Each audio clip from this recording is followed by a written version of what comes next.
caawa munaasabadan waxay tahay maalinta xorriyadda Soomaaliya qaar badan waxay u yaqaaniin maalintii madax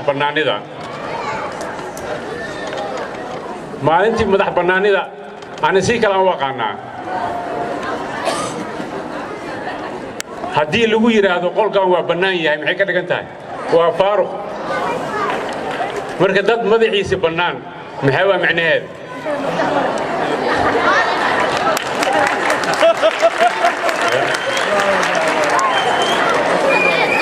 marka Soomaalidii hore waxay ahayd maalintii xorriyadda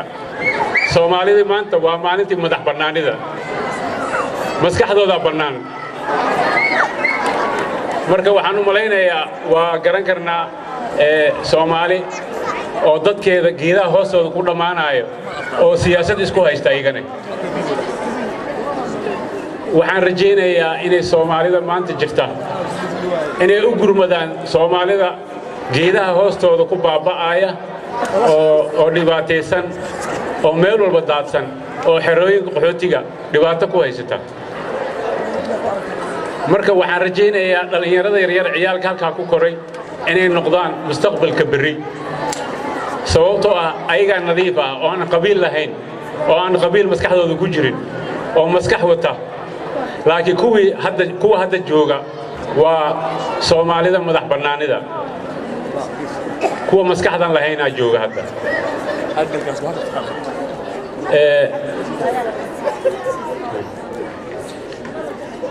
marka hadalkii waxaan u malaynayaa waan isfahamnay aniga waxaan ahay Amiin Caamir waxaan ku dagaalamaa qalinka waxaan wax ugu sheegaa qalinka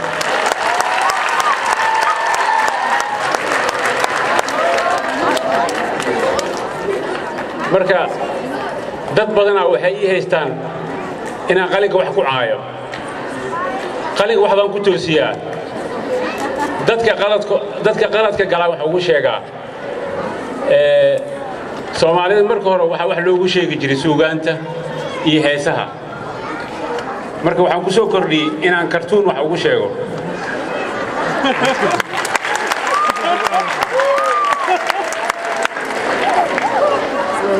Soomaalida uma bisleen inay kartoon ay akhriyaan adduunka caalamka international waa kartoonka waa dad walba wax ku qora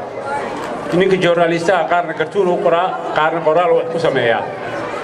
marka Soomaalida waxay caado ay dhaqan u lahaayeen suugaanta in wax loogu sheego waa macnaha dad aan u bisleen ayaan baray kartoonka si aan wax ugu sheego Soomaalida marka waxay aad u jecel yihiin inay arkaan ay maqlaan badi wax ma akhriyaan macnaha ma jecla akhrinta marka waxaan gartay inaan sawir ku tuso wixii jira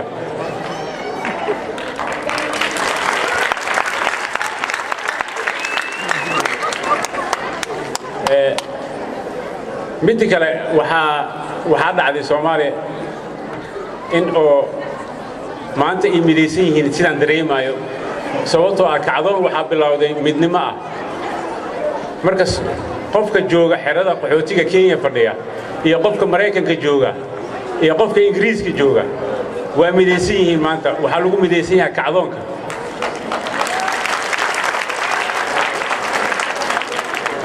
marka aragto in Soomaali midnimada loo soo dhawaado nabad yaa soo dhow sayla tahay marka Ilaahay waxaan ka rajaynayaa midnimadan intii qarannimada lagu helaayo Ilaahay inuu noogu dhigo caawana waa mahadsantihiin reer Columbus aad baa ugu faraxsanahay caawa inaan hortiina ka hadlo waa markii ugu horeysay aan Columbus imaado marka waa mahadsantihiin